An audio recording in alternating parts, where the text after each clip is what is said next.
सारा काम परसेंटेज के बेस पर ही होना है, कोई अलग से काम इसमें नहीं होना। मींस जो हम लोग परसेंटेज में करते रहे वही इसमें करना है। बस अंतर क्या है कि परसेंटेज में जहां पर शब्द कुछ बदल जाएंगे। बात कैसी है कि शब्द कुछ बदल जाएंगे। शब्द कैसे बदलेंगे? मींस अगर हम लोग बात करें शब्दों की, तो प्रॉफिट एंड लॉस, जैसा कि इनके नामों से ही हमें पता है, हम लोगों को इनके नामों से ही पता है कि ये होते क्या है, प्रॉफिट और लॉस। तो प्रॉफिट और लॉस की अगर बात कर ले तो पता है ये लाभ है और ये हानि है। अगर बेसिकली हम लोग इसको परसेंटेज के बेस पर देखें तो लाभ क्या है? लाभ अगर आप देखिए ध्यान से कि अगर, अच्छा नॉर्मली पहले कंडीशन को समझें तब समझें परसेंटेज से ये करेक्ट कैसे होगा। भाई लाभ बेसिकली है क्या कि जैसे आपने कोई भी चीज खरीदी, सपोज 100 रुपए की कोई आर्टिकल खरीदा, आपने उसको 70 में बेच दिया, क्या हो रहा? आपने 100 खर्च किए, पर उसके बदले में जो आपके पास आया वो केवल 70 रुपए आए। मींस जो आपके पास एक्चुअल अमाउंट थी वो भी कम हो गई 30 रुपए। तो जब कमी हो रही है तो हम कह सकते हैं कि हमें हानि हो रही है। लेकिन अगर आप परसेंटेज के बेस पर देखें तो वो डिक्रीमेंट है। परसेंटेज में एक शब्द हम लोग डिक्रीमेंट यूज करते थे। तो हानि कहीं ना कहीं डिक्रीमेंट से रिलेटेड शॉपिंग बेस्ड प्रोग्राम है जो कि आप लोगों का सबसे पसंदीदा काम है, ये आप भी जानते हैं। वहां पर नंबर्स गिवन होते थे, यहां पर सारा खेल है कॉस्ट प्राइस और सेलिंग प्राइस का। कॉस्ट प्राइस की अगर हम लोग बात कर लें तो सीपी है क्या? कोई भी आर्टिकल जिस रेट पर खरीदा जा रहा है, यानी जो परचेजिंग कंडीशन है वो आपकी कॉस्ट प्राइस में। लेकिन कॉस्ट प्राइस को आप केवल परचेजिंग कंडीशन पर ही समझकर मत रुक जाना, क्योंकि क्वेश्चंस में कई जगह पर क्या किया जाता है, खरीदा, कुछ मरम्मत पर खर्च किया, कभी कुछ ट्रांसपोर्टेशन पर खर्च किया, कभी उस पर कोई टैक्स लग गया। ये सारी चीजें कॉस्ट प्राइस के अंदर ही आ जाएंगी। मींस लागत मूल्य, अगर आप शुद्ध हिंदी में कहें तो लागत मूल्य मींस कोई भी वस्तु दुकानदार से आप तक पहुंचने में जितना भी खर्चा टोटल हो रहा है वो सब कुछ आपके लिए कॉस्ट प्राइस ही बनना है। या फिर किसी कंपनी से दुकानदार तक आने में टोटल खर्चा जो हो रहा है वो दुकानदार के लिए कह दिया गया कि 20% का प्रॉफिट। ठीक, आपसे कहा गया 20% का प्रॉफिट कहीं पर भी, तो या तो आप परसेंटेज वाला काम डायरेक्ट 120% क्रय मूल्य का निकाल लो, डायरेक्ट क्रय मूल्य का 120% निकाल लो, सेलिंग प्राइस मिलेगा। अदरवाइज दो कंडीशन है। एक तो आपके पास जो परसेंटेज में आपने अप्लाई किया था CP 100, profit 20%, that means SP 120।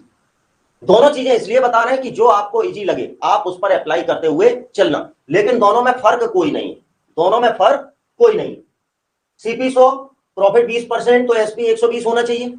या फिर जो दूसरा एक मेथड जो सब लोग बता देते हैं कि 20% की वैल्यू है 1/5, 20% की वैल्यू है 1/5, मतलब 5 रुपए पर 1 रुपए का लाभ। यही कहते हैं कि 5 रुपए पर 1 रुपए का लाभ। या इस कंडीशन से आप कहो कि सीपी अगर 5 है तो लाभ 1 रुपए है, तो एसपी 6 होना चाहिए। बिल्कुल यही सेम कंडीशन कहते हैं कि अगर सीपी 5 है, लाभ 1 है, तो एसपी 6 होना चाहिए।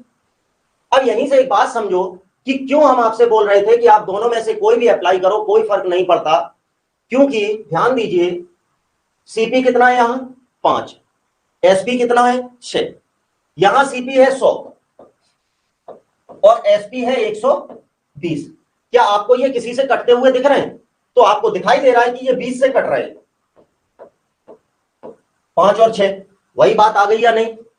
जो आपने यहां पर अप्लाई की है वही बात निकल के आ गई सामने। एक क्वेश्चन पर ही सीधे अप्लाई करके देख लो दोनों चीजें। क्वेश्चन ये है कि मान लो क्रय मूल्य है 2500, ठीक है, इस पे आप कर दीजिए हानि कर दो 16 सही 2/3% की, तो एसपी बताओ कितना होगा? बताओ फटाफट क्या हो जाएगा एसपी। और वहीं पर इसी में आप कर सकते हो कि अगर सीपी होता 2500, प्रॉफिट होता 25%, तो सीधी सी बात है 2500 पे इसका आपने 125% निकाल दो। तो 125% निकालोगे तो 25 25 625, और 25 और 6 3125। सेम कंडीशन यहां के लिए, इसको रेशियो से करके देख लो। 16 सही 2/3 की वैल्यू हम लोग जानते हैं कितनी होती है, 1/6 होती है। या कह लो कि हानि हो रही है, बात यहां पर किसकी हो रही है? अच्छा, जैसे 2500 की जगह 2400 कर दो, इसीलिए तुम लोगों ने नहीं निकाला। अब समझ में आया क्योंकि 2500 6 से कटता हुआ नहीं दिख रहा। ठीक है सर, 2400 कर लो, ये तो समझाने के लिए एग्जाम पे लिखा हुआ है, कोई क्वेश्चन तो वैसा है नहीं, तो समझने की बात पर लिखा है कि 1/6 कर लो। 16 सही 2/3 की वैल्यू कितनी होती है? 16 सही 2/3 की होती है 1/6। मींस जब सीपी 6 है तो एसपी 5 होना चाहिए। तो जब 6 की वैल्यू 2400 है, मींस 1 की वैल्यू 400, तो 5 की वैल्यू 2000। बस के ऊपर डिपेंड है कि आप क्वेश्चन में उसको कैसे अप्लाई करेंगे। दोनों चीजें इसलिए बताएं क्योंकि क्वेश्चंस आपको इस तरह से मिलेगा कि कहीं पर 100 अप्लाई करने से तुरंत आंसर आ जाएगा और कहीं पर रेशियो अप्लाई करने से तुरंत आंसर आ जाएगा। और ये चीज आप समझेंगे प्रैक्टिस से। जितनी अच्छी आप प्रैक्टिस करेंगे, जितनी अच्छी आप प्रैक्टिस करेंगे, उतना अच्छा आप समझेंगे कि कब 100 से आएगा और कब, चाहे बात प्रॉफिट परसेंट की हो चाहे लॉस परसेंट की हो, हमेशा कॉस्ट प्राइस पर ही कैलकुलेट होंगे। गलती से भी किसी और पर उन्हें मत निकाल देना। ठीक, तो चलते हैं अपने क्वेश्चंस की तरफ, देखते हैं।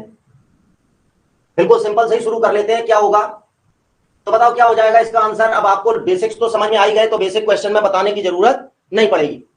दिया गया 12.5% के लाभ पर 630 रुपए में बेची जाने वाली वस्तु का लागत। 12.5 का मतलब हम लोग जानते हैं कि कितना होता है, 1/8 होता है। 12.5% का मतलब क्या होता है, 1/8। 12 सही 1/2 है। 12.5 का मतलब 12 सही 1/2, और 12 सही 1/2 आप जानते हो परसेंटेज में ये 1/8 की वैल्यू थी। मींस यहां से हमें पता चल गया कि सीपी जब 8 होगा तो एसपी 9 होगा। अब ध्यान दो, आपको ये कटते हुए दिख रहे हैं इजीली।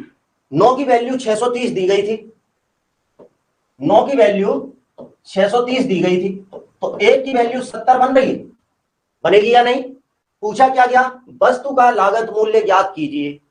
मींस आपसे पूछी कितने की गई थी, 8 की वैल्यू पूछी गई थी। 560 में लिखा होता है मैथ के सेक्शन में, क्या सभी में, कि इन केस अगर क्वेश्चन में कोई गलती पाई जाती है तो हमेशा इंग्लिश वाला सही मान्य किया जाएगा। वो इसी वजह से इंग्लिश के लिए हमने आपको जोर दिया था, इसी वजह से इंग्लिश के लिए जोर दिया था कि अगर आप इंग्लिश में पढ़ेंगे तो आपको पूरी बात एकदम क्लियर हो जाएगी। अब आपने जब हिंदी में पढ़ा, आपको बात मान लो क्लियर नहीं हो रही, कोई भी बात क्लियर नहीं हो रही, तो एक बार इंग्लिश वाली लाइन पढ़ लो, वही लाइन जिसमें आपको दिक्कत हो रही। कैसे आपको दिक्कत हो रही है, केवल यहां पर हो रही है या नहीं, इसी लाइन पर दिक्कत हो रही है, कंफर्म है हम? आपको सारी दिक्कत केवल इस लाइन पर हो रही है। मींस आप केवल यही लाइन इंग्लिश में पढ़ लो, आपका क्वेश्चन सॉल्व हो जाएगा। कैसे? 75/4% गेन फेचेज ए प्रॉफिट ऑफ ₹300। अगर किसी वस्तु पर 75/4% का लाभ हो रहा है तो वो लाभ 300 रुपए के बराबर है। समझ गए बात?